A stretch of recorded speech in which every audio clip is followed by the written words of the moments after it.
Hello, everybody. My name is Koji Gardiner. I'm a VP of Hardware Engineering at Jaunt, and I'm here today to talk about VR capture technologies. So as VR viewership expands, so too does the need for technology and tools to help create high-quality cinematic VR experiences. And at Jaunt, what we're doing is creating an end-to-end set of tools that's industry-leading for capture, processing, and distribution of cinematic VR experiences. That all starts with a camera, which you see here on the left. The Jaunt One camera is our professional camera system built from the ground up for cinematic 360 3D experiences. And here we show a shot of director Doug Liman with the camera on set on a 5-part VR miniseries called Invisible that we launched last year. And so at Jaunt, we've been building these technologies for the past 4 years or so, and we're a company really positioned at a nexus of storytelling and technology. And our mission is to bring cinematic realities to the world by innovating in both those sides, storytelling and technology. And we do that by having an R&D headquarters in Silicon Valley, partnered very closely with the creative arm of the company called Jaunt Studios out of Santa Monica. I joined the team about 3.5 years ago to help build novel technologies for capturing content in VR. And over the past 4 years, we've iterated over numerous types of 360 stereoscopic capture.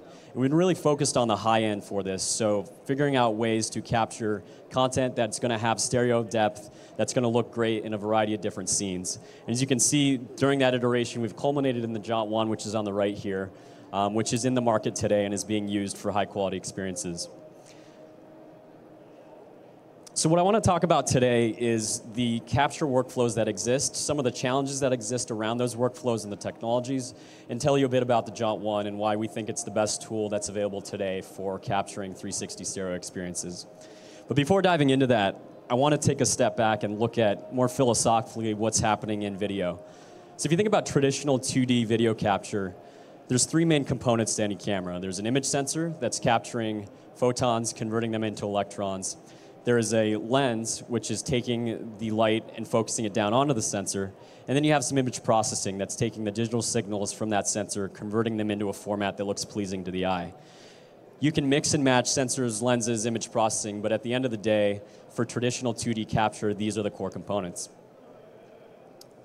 What we're shifting to for immersive video capture, and that includes 360 stereo, that includes light field capture, that includes volumetric capture, is slightly different. So instead of having a single lens sensor and image processing pipeline, you now have a multitude of sensors, a multitude of lenses, pointing in all sorts of directions to capture the world in a more immersive and more well-rounded way. And so one of the big challenges then becomes, what do you do with all that data? You have disparate camera views, and you need to combine them all together in an intelligent way to get a seamless, immersive experience. And that's a process that's called computational photography. That is the process of taking those individual views, fusing them together in some way to make sense of the world for immersive experiences. And this is something that for 360 and stereo video is an area that we put a lot of resources into, along with others in the space. But it's not something that's very new. You guys are probably all familiar with computational photography in daily use. Think about your smartphone capturing HDR photos on your iPhone, or sweeping a panorama with your phone, or a digital still camera. All of that is using computational photography techniques in the background to use that single lens and the single sensor in the camera, combining multiple images together to get a more immersive and more interesting output. And so this is something that's been in research for a very long time, and we've been doing a lot to figure out ways to make this work for 360 and for stereoscopic video. So I want to jump into some of the challenges for capturing content in VR, starting off with image quality concerns, then talking about data management, challenges with control of cameras on set and in the field, and then talking a bit about stitching, which is that computational photography technique for combining those disparate views, and then finally talking about playback.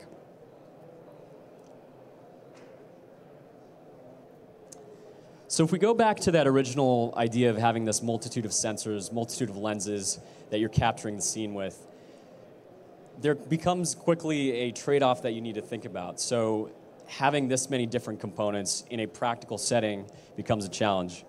And for 360 capture, there's various ways to look at this. On the one end, you can build rigs out of traditional cinema cameras. You see here a rig of 6 or more red cameras. This was built by Framestore for a commercial for Volvo. And as you can see, it's a very complex rig. It weighs quite a bit, takes a lot of time to set up and to shoot with. But the quality that you can get out of this, obviously, you're using high quality cinema cameras, the quality can be quite great. But it's not a very practical solution. And so that's where integrated solutions for 360 capture, like the Jaunt One, others like the Nokia Ozo exist, that are trying to take a more integrated approach to taking all those lenses, sensors, putting them together and having them communicate in a way that they're intelligent. That's not to say, though, that image quality is not paramount, because it still is. And for 360, there's a variety of reasons why that image quality is even more important than in traditional 2D filming. If you consider a 360 scene, there's nowhere to hide things like lighting. And so on the stage here, I've got a lot of light shining at me, but those viewing this don't see them because the 2D camera is zoomed in on the stage. In 360, all those lights, everything would be in view. And so often you end up in situations where all you have is the ambient lighting in the scene to light your subjects. And so the sensitivity of the camera system, of the sensors, becomes very important. Likewise, dynamic range for a spherical capture system is also very important. Because the camera's looking again in all directions, you're often faced with scenes where one side of the camera is very bright. Like in this example here, you're looking at a brightly lit snowscape. And on the other side of the camera, you have a dark, shadowy area. And so being able to expose the different lenses and sensors in a system like the Jaunt One to capture that wide dynamic range across the full spherical scene becomes very important. The manufacturing process and the design of these types of cameras is also very important. Because that computational process of combining those images from those different lenses and sensors requires knowledge about what each lens was doing, geometrically how it was pointing in the scene, differences in distortion or different aberrations in the optical train, all those play into the ability to get a seamless stitch all the way around the panorama. And so when designing and building a camera like this, making sure that all the components are well calibrated and understood is a critical part of the puzzle. So the next challenge is with data management. So considering a camera like the Jaunt One, we have 24 HD camera modules shooting at up to 120 FPS. If you were to shoot uncompressed data, you'd fill up a 1 terabyte drive in just 5 minutes of shooting. And so that becomes very impractical on set in the field. And so compression in the camera or on set before you start managing that data becomes a necessity for cameras that have this many different viewpoints, this many sensors. The other reason that data footprint is important is not just shuttling data around on set or in the field, but those computational processes I was talking about, they're well suited for use in the cloud. And what Jaunt does is we have a cloud service for taking video captured with our camera, pushing it to the cloud, and using scalable compute resources to get efficiencies in cost, in time, and scalability. And so pushing that data to the cloud can quickly become a bottleneck if you have a terabyte drive for every 5 minutes that you have to upload. And so some amount of compression, the ability to manage that data for upload and download to the cloud becomes important. So next challenge is with control. Obviously, with a traditional 2D capture system, there is a front of the camera, there's a back. And so there's areas to hide lighting, there's areas to hide the crew, there's areas to hide the operator and controls. With a stereoscopic 360 system, there's nowhere to hide. And so there's a variety of areas where this crops up. Obviously, where do you put your camera operator? In a variety of cases, the best place to hide is under the tripod. In certain scenes, more novel approaches work, like having the crew double as extras in the scene. We did a project, it was a Civil War piece, a narrative piece, where all of the crew wore outfits from the Confederacy and the Union, and then in shoot, they were extras fighting in the distance. Controlling the camera is another aspect here. Again, there's no back, there's nowhere to put all the knobs that you'd want, all the buttons, all the UI. And so what we have is a computer-based interface for controlling the camera, getting access to things like ISO, exposure control, frame rate, viewing status of the camera. You can even plug in a headset so that your director can take a look at what's being filmed in real time as a video stream or a video feed of the action. I already talked about lighting, but just wanted to show some examples of what people are looking at as far as how to light for 360. So here's an interesting example of wrapping an LED light panel around the base of a tripod. It's hidden in the blind spot, and it can illuminate evenly in all directions. Likewise, movement of cameras becomes a challenge for 360 capture. We've done experiments with cable cams, with steady cams, but in a variety of scenarios, you really want to hide something underneath the camera in the nadir. And so there's companies like Motion Impossible that are building remote-controlled dollies for VR capture that can be controlled by an operator that's hidden away. So I want to jump now into stitching and kind of give a primer for what that means, because it's a term that comes up all the time in 360 capture. And the reason for that is any sort of spherical capture is going to require at least 2 lenses and 2 sensors. You can go many more than that, obviously. But what that means is that you're going to have to combine the views between each of those lenses and sensors to get that seamless view. And so what you see here is what the camera captured, or what each individual camera captured, and then what you get after you blend all those together. And it's not just about blending the seams where you originally saw those breaks between the images. You also have to account for subtle differences in color between cameras, in the exposure, and any of the geometry and lens aberrations that differ from camera to camera. And so this becomes a very, very challenging process, especially for stereo, where each eye has to look at something different. So to describe this in a bit more detail, especially for stereoscopic capture, I want to show you some examples of 2 different types of camera arrays. So on the left, we have what we call pair-based stereo 360 rigs. And so on the top, you have a pair-based rig built out of reds. And it's natural to think about having stereo pairs of cameras pointing out in multiple directions to capture a full 360 scene. But there are a number of challenges with that approach that I'll show. On the right, we have what are called radial architectures, where cameras are evenly spaced around a sphere, and that allows for much more seamless stitching, which I'll show.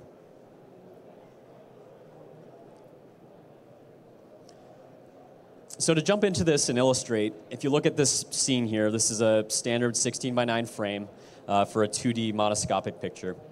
And you can think of this as being captured by a single camera with a single field of view. Now we look at stereoscopic, so you have a left eye and a right eye view. And this can be represented by 2 cameras side by side with an overlapping stereo field. So now we'll jump into 360. And so what you're looking at here is actually the entire full 360-degree sphere of this room flattened onto the page in what's called an equirectangular format. And so if this were to be viewed in a headset, the viewer could look all the way around, look up and down, left and right, but it would all be monoscopic. Each eye is seeing the same content. So how would you capture something like this? So one very simple way to look at this is to have 4 evenly spaced cameras pointing in the cardinal directions. And so that gets full coverage, but as you can see, there are these regions in the corners where the fields of view overlap, and we call those the stitching regions. And the reason this is a challenge is that each of those fields of view of each camera is spaced slightly away from the center of the rig, and so you get parallax, or the effect of each camera seeing a various different perspectives of the scene. And what that means is you can't just blend or merge pixels in those stitch regions. You have to be a bit more smart than that. The other thing to note is that as you get closer to the camera, there are areas that aren't covered by any of the fields of view. These are blind spots. One interesting point to note is that if you're doing monoscopic capture, if you're able to place those lenses all to be coincident at the center of this ring, you can actually get away with not having to do any stitching. You get this seamless blend between all the cameras because those fields of view all emanate from the same nodal point. But in practice, obviously, that's very hard to do, placing all those lenses and sensors at the very same location.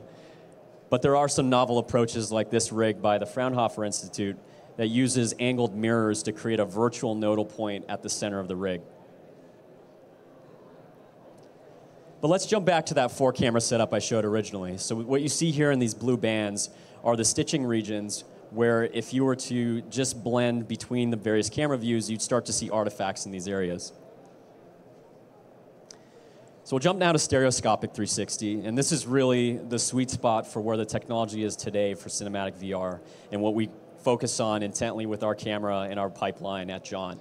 And so what you see on the top and the bottom is a left eye and a right eye view, again, of the spherical room. And again, this is an equatorial or an equirectangular projection where each eye is seeing slightly different scenes and thus getting stereo depth.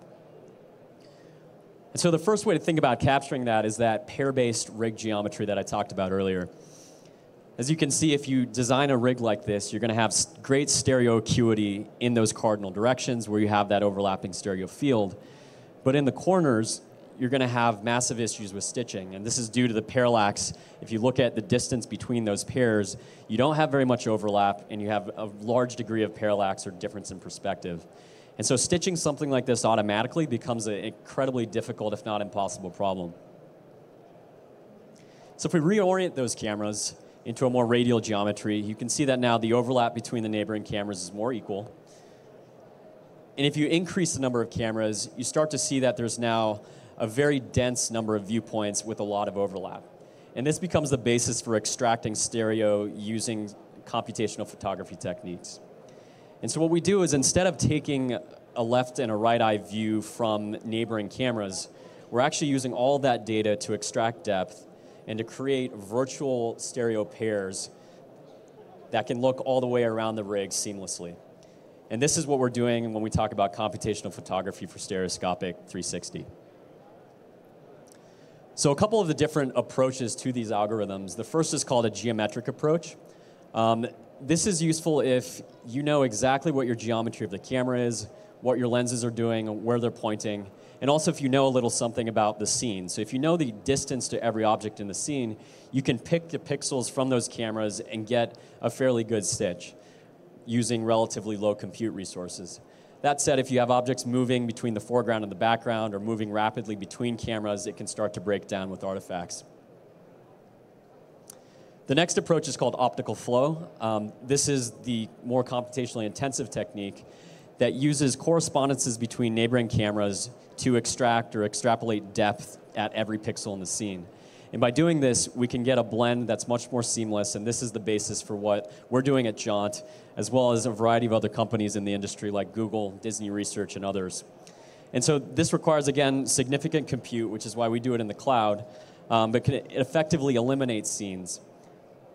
That's not to say, though, that there aren't artifacts. So I want to talk about just a few of the things that you might see or be familiar with seeing in 360 capture. First, artifacts from a geometric-based stitch approach. On the left, you see a subject that's very close to the camera. They start to disappear into that stitch because there wasn't enough overlap.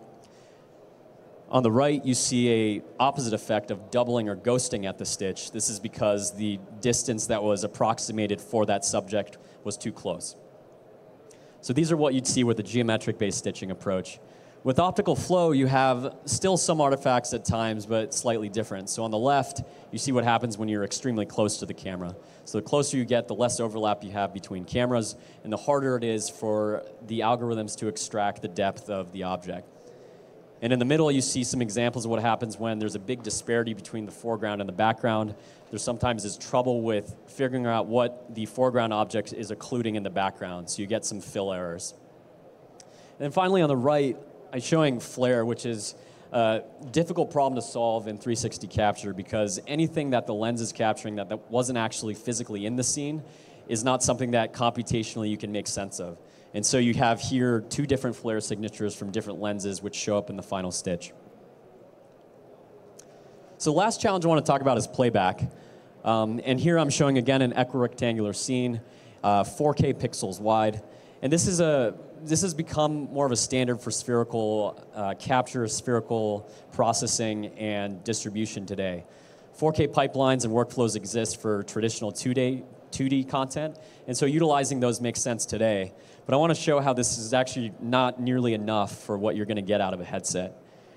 And the reason for that is even when you have 4K worth of pixels, the headset that you're looking at this content through is only viewing a small field of view that spans about 90 degrees with today's headsets. And so you're really only seeing 1K worth of pixels from a 4K distribution or 4K video in 360. That spatial resolution is quite low, about 11 pixels per degree. The human eye can discern much, much more than that. And so that discrepancy can lead to some breakage of immersion today. That said, the headsets of today are actually around this spot of around 11 to 20 pixels per degree in the headset displays. So those are actually today's limiting factor, but those are continually getting better. And so it's important to look forward towards the workflows and the technology you're going to need to be able to distribute 8K video to get that further immersion and resolution in the headset. And Jaunt One is one of the only cameras that can at full 8K resolution at up to 120 frames per second. So with that, I want to jump back a bit, look at the overall macro picture of the workflow. I've talked about each of these steps in a bit of detail, but it starts with capture with a spherical stereo camera system, uploading of that data to the cloud for the cloud-based stitching, computational photography, downloading clips for local editing. We support tools like Adobe Premiere, Final Cut, and others. And once you're done with your post-production and mastering, you can upload those back into the cloud and distribute to a number of different platforms that we support. So I want to close by talking a bit more about the camera. We have what we believe is the premier camera for 360 stereo capture today, the Jaunt One. And some of the specs that I talked about, this camera has 24 individual HD camera modules. Each one can film at up to 120 frames per second for great immersive slow motion content. We can capture up to 8K resolution in the stitch. Each module has 10 stops of latitude, and by exposing differently depending on what each module is seeing in the scene, we can get a much higher scene dynamic range as you blend all those together. The camera was designed to be relatively easy to use. You can set it up on a tripod, turn it on, and hit one button to start recording, one button to stop. And when doing that, you're running in an automatic exposure, automatic white balance mode, where it's deciding what each camera module should be doing based on the scene. But if you have a director or DP who wants further control, we have a full-fledged camera interface tool that runs on a laptop that allows you to adjust things like ISO, exposure, frame rate, and gives you that ability to dial in your shot. That software is one of a number of tools we support, including a data management tool for organizing, ingesting your media, uploading to the cloud, as well as a digital slate app that runs on your iPhone and that allows you to inject metadata about the scene, the take, other information that'll help you when you're going in post and looking at these different pieces of content. But the image quality is where this camera really shines, and I want to show you just a brief video of some of the best content that we've had shot with the camera.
So I apologize for the frame rate. This is streaming over the web, so it's a little juddery.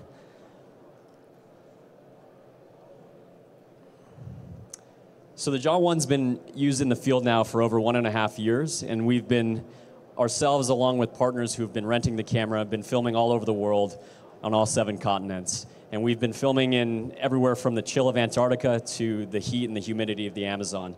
So this is really a camera that's been proven in production at this point.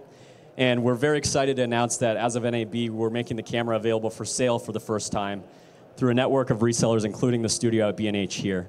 So I encourage you to check out the camera. It's in the back area here. And also to visit us at our booth 2436, just on the other side of Central Hall, where you can check out the camera in person, view that content I just showed in full stereoscopic 360 in the headset, and also learn a bit more about the workflow. So thank you very much.